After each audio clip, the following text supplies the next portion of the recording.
Hi everyone, we are here to make your support video for this week. You will see that Professor Talbot has her phone, so she is actually coming through with the speaker on my phone, but she can hear and she'll be participating through that. So she's not actually just talking on the phone while we make the video. Okay, so this week we really looked at procedural safeguards, parental consent, we followed up on the Brigance, we started the Woodcock-Johnson, and then we talked about observations. So we started with the Chapuis article, and the reason why we start here is that we really want to, we're working on assessing you also as learners, but also teaching you how to assess your students. And I think we can all agree that when we're in the learning orientation, that we really are in a place where we're taking in the concepts, we're applying them, we're feeling good about it, we're challenging ourselves. And that's where we want to be. But sometimes we end up in performance or task completion orientations. And so, part of this class is really, we're asking you to also be reflective on where you are as a learner within your program and everything. And so if you realize that you're moving more into task completion or performance, sometimes just reaching out, phoning a friend or letting one of us know will allow you or help you hopefully move towards being more in the learning orientation where you're really taking advantage of working with your CTs and working with the university people to get the skills and knowledge that you need. So that being said, we will just move forward with our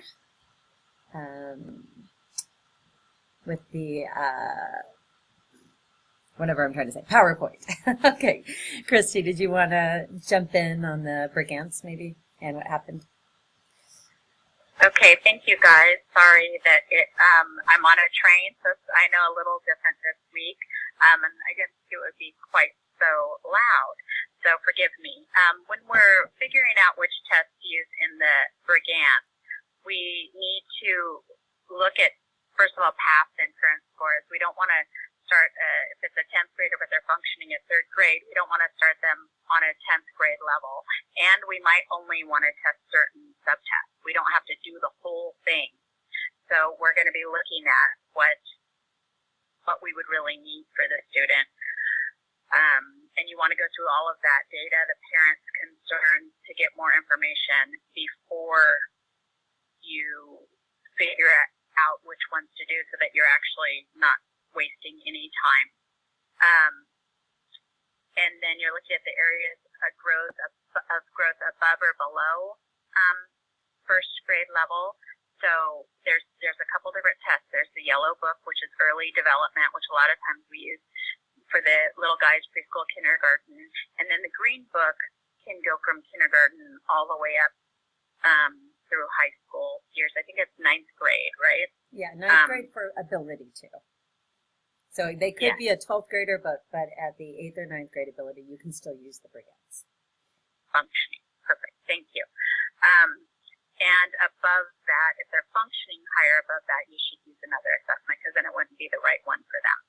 You should always go over the table of contents and the different skill sets that you're going to be looking at for the subtest. So if you only needed to look at math, then you could cut straight to that. You don't have to go through all of the tests. You could also specify it if you just want to look at listening skills or writing skills. You can look for specific subtests for that, so you don't waste time. Let me see here. And you're going to also, you want to be ready, so you should review the subtests, make sure they're appropriate, look at the number of items you're going to administer. You could do odds or evens, especially if you're assessing to look for growth or progress. One time you could do odds and then next time evens, so that you can be more efficient with that test, and you could use it for several things. You should always have a record form and be taking really good notes on it, because remember, it's patterns of strengths and weaknesses, and you will see that if you're writing it all down. And also the test creator has really good tips and hints for scoring, and in order to keep it more reliable and a valid assessment. You want to select the best time for administration of the test for the kiddo, You want to make sure it's not a day like Valentine's Day when they're having parties in the class, because then you won't really get a good sample.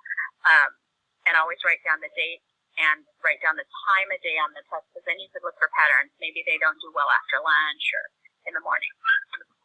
Okay. All right. I think that's it for that one. Thank you.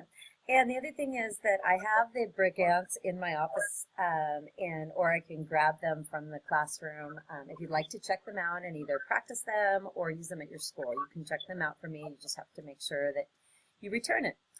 Okay, as promised, I wanted to show you the Easy CBM, and so I'm going to bring that over and show you exactly how that works. So here we go. So here is, I just put Easy CBM in here, and you can see that they have the Lite, which is free, no credit card required, or the Deluxe version, which is $39.99 per year. So for teachers, I sometimes do recommend you use this, but we're just going to go into Login, which you would put Get Started Now, but I've already registered and everything, but you can go through. You see here that you've got the students, reports, resources, account, information, interventions, and measures. So I'm just going to go to measures.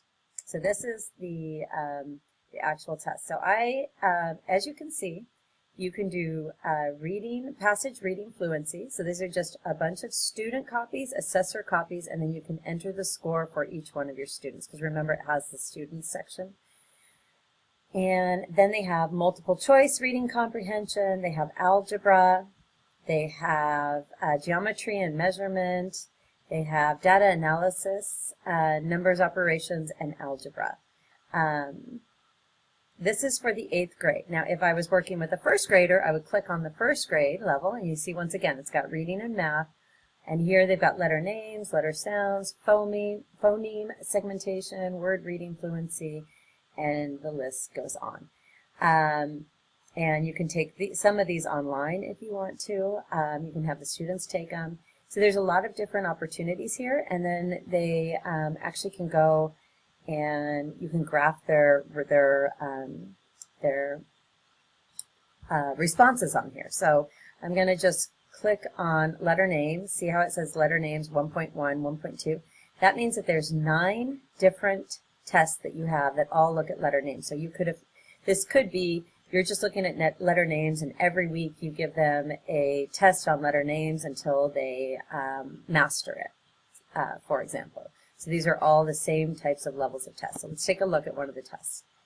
Here we go. We've got a bunch of letters there. And oops, I'm going to have to go down here to go back. And then the assessor copy. And here you have the directions. So place the probe marked, so the student copy in front of the student, read the directions out loud. When you're finished administering, enter the results in the website for scoring and record keeping. And then in the bold is what you say. This is a 60-minute timed test, and it tells you how to score. So remember, the SC means they self-corrected. And you're going to want to see if they're doing that a lot. If they hesitate more than 3 seconds, if they say the incorrect letter, if they skip a letter, if they clearly lose their place, point to the next, lose his or her place, and then you point to the next letter. So it tells you how to score each one of those. The other one that I wanted to show you is DIBELS, because we were talking about the DIBELS assessment yesterday as well. And remember, DIBELS is just dynamic indicators of basic early literacy skills. And when you click on here, this is out of the University of Oregon. And they have the measures here. They go through. You can click on these. And they have the assessment. Oops. They tell you about the assessment, and then they actually have the different types of assessments. So this one's looking at sound fluency, phoneme. Not all of them are available for free, but some of them are. So here's to download the testing materials. So what they do is they write grants to pay for you to have these types of things for free. And you can see they also link to Easy CBM here on the University of Oregon. So those are 2 of the types of tests. So that's DIBELS, and that is the Easy CBM. Remember, I also mentioned the San Diego Quick, and I can show you that it's actually that quick. You can go here, and it'll give you the PDF. And you can see it's for kindergarten to 11th grade. It tells you all about the test. And you can see there's words. Here's what you would give the student, the materials, and then you have your guide. Now, if you remember, I'm assuming from your literacy course that you, and your methodology courses, that you've learned about the 3 levels that students have when it comes to academics. So one is independent, which means that they can do it on their own. That's probably too easy for them, so you can just kind of hand them that work, they get that done. The instructional is where you do need to give them some sort of support, so that's the area that you want to be working in with your students and their goals. And the last one is frustration. That means that they've gotten too many wrong and that it's causing more stress than it is support. So this is a great, like I said, the Sandy Ego Quick is actually a very quick assessment to figure out where they are with their reading. So those are just a few examples, but once again, you can talk to your CT about what it is that they'd like you to do. And you can offer to them like, hey, I learned about these tests. Would you like me to do this with the student? And work together as a team. All right. We talked about the scores and the amount of students who are meeting or exceeding English and math standards in this area, and how we have our work cut out for us. But I really believe that if we have good teachers that are out there working really hard, because I know we have good teachers right now, but that are also well trained in these types of things, that we really can make a difference. So the 3-tiered model of support, that's the RTI and the PBIS. So it just means that majority of the students with good instruction, you should be able to meet their needs within the classroom. Some students may need some additional support, and even fewer will need that one-on-one, very directed interventions. Do you want to do the multidisciplinary team?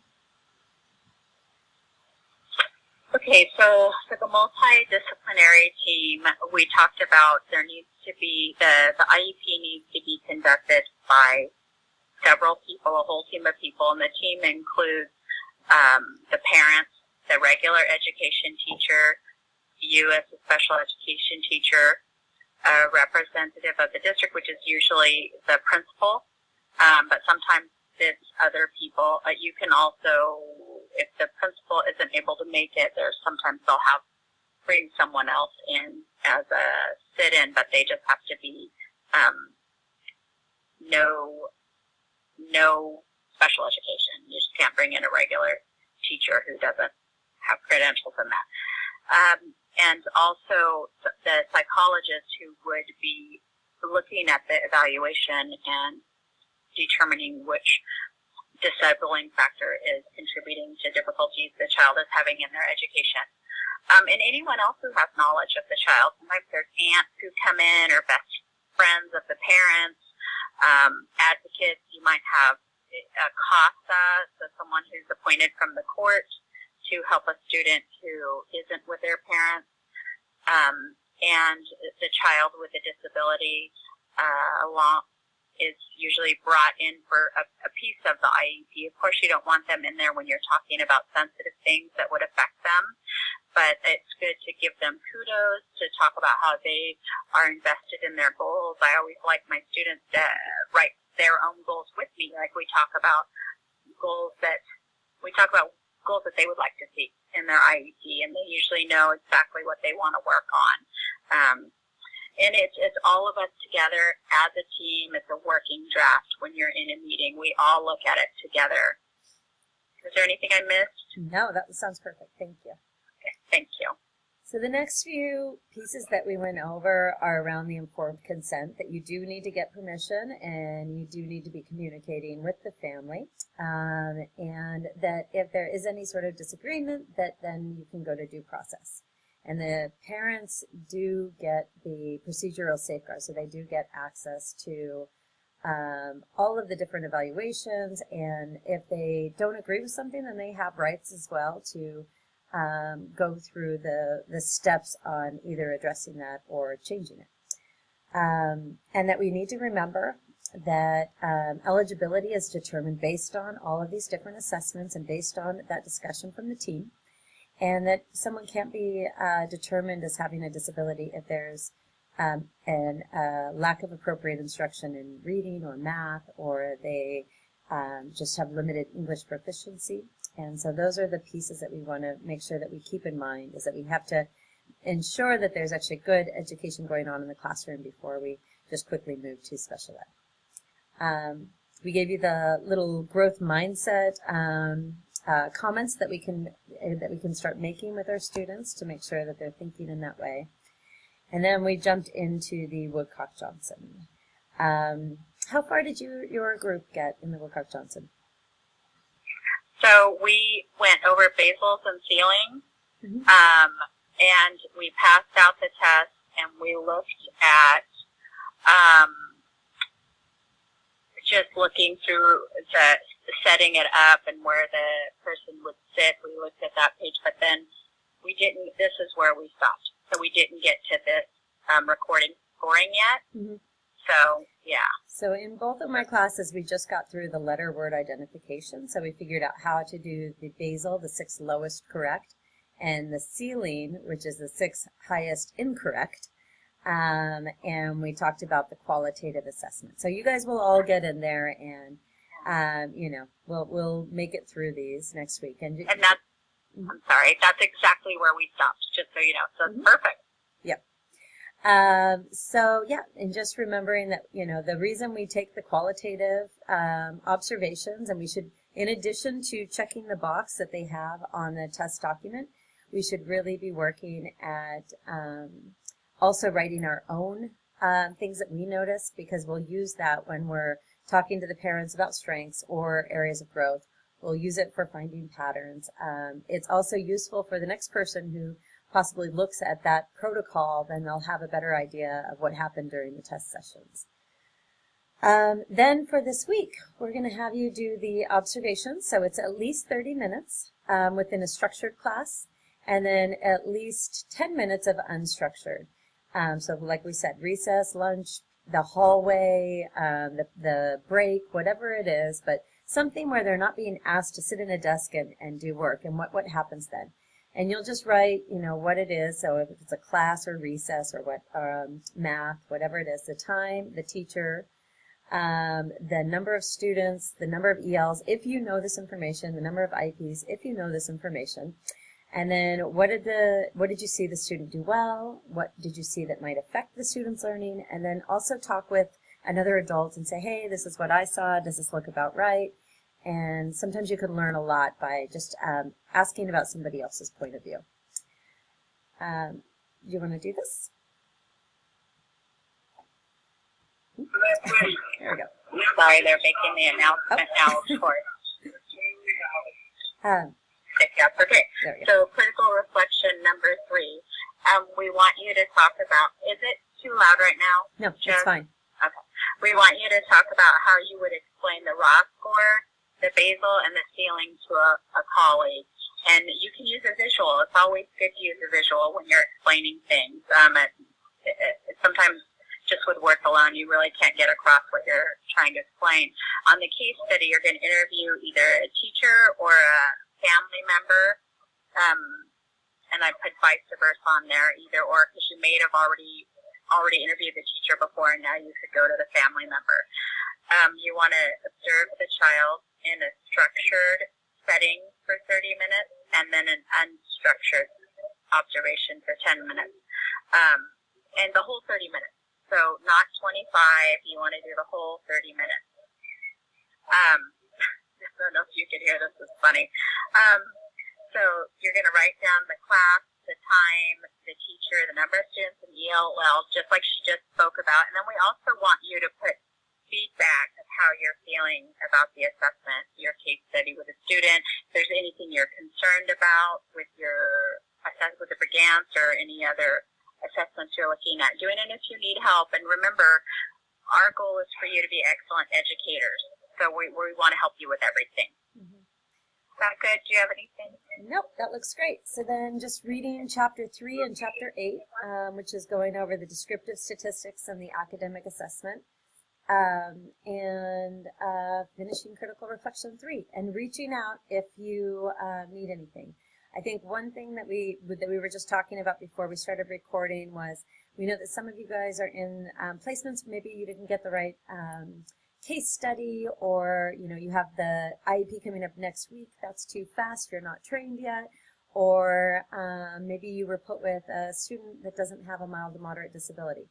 So we can be the person who speaks to your CT about that. You don't have to be put into that uncomfortable situation. It is absolutely fine for you to have them just reach out and ask us questions, because that's what we're here for. We want you to be supported. We want you to feel good about this class. We want you to feel good about what you are accomplishing here.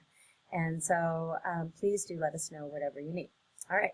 Thank you so much, and have a great week. Thank you.